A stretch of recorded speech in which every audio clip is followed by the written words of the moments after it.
करवा चौथ की कथा कुछ इस तरह है।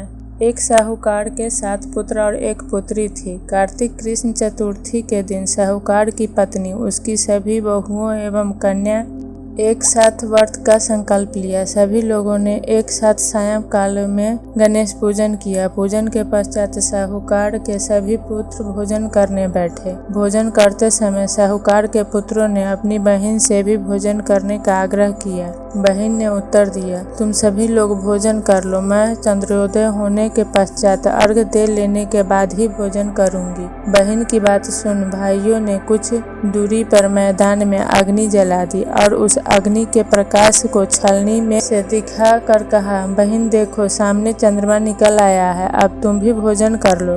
भाई की बात सुनकर कन्या ने अपनी भाभियों से भी यही बात दोहराई। उसकी भाभियां इस कपटपूर्ण बात को जानती थी।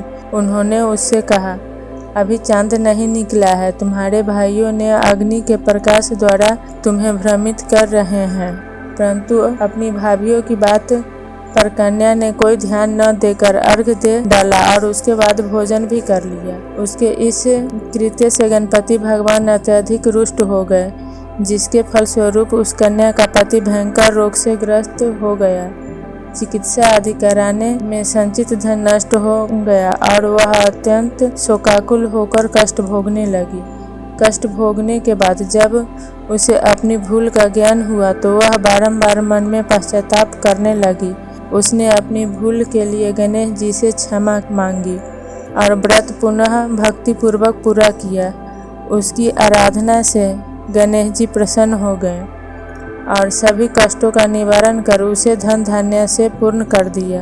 अतएव इस व्रत को जो स्त्री विधि पूर्वक संपन्न कर लेती है, उसकी सभी आशाएं पूर्ण हो जाती है। इस प्रकार कथा श्रवण करने के पश्चात चंद्रोदय हो जाने पर चंद्रदेव को अर्घ्य प्रदान करना चाहिए। अर्घ्य में जल, पुष्प, अक्षत, चंदन एवं ऋतु फल को देना चाहिए। घी का दीपक जलाकर चंद्रदेव को दिखाना चाहिए। अर्घ्य दान काल में ओम चंद्राय नमः इस मंत्र का उच्चारण भी करते रहना चाहिए। इसके बाद 4 बार परिक्रमा कर चंद्रदेव को दंडवत प्रणाम करना चाहिए। इतना कर लेने के पश्चात घर में वृद्ध जनों को भोजन कराकर स्वयं भोजन करे।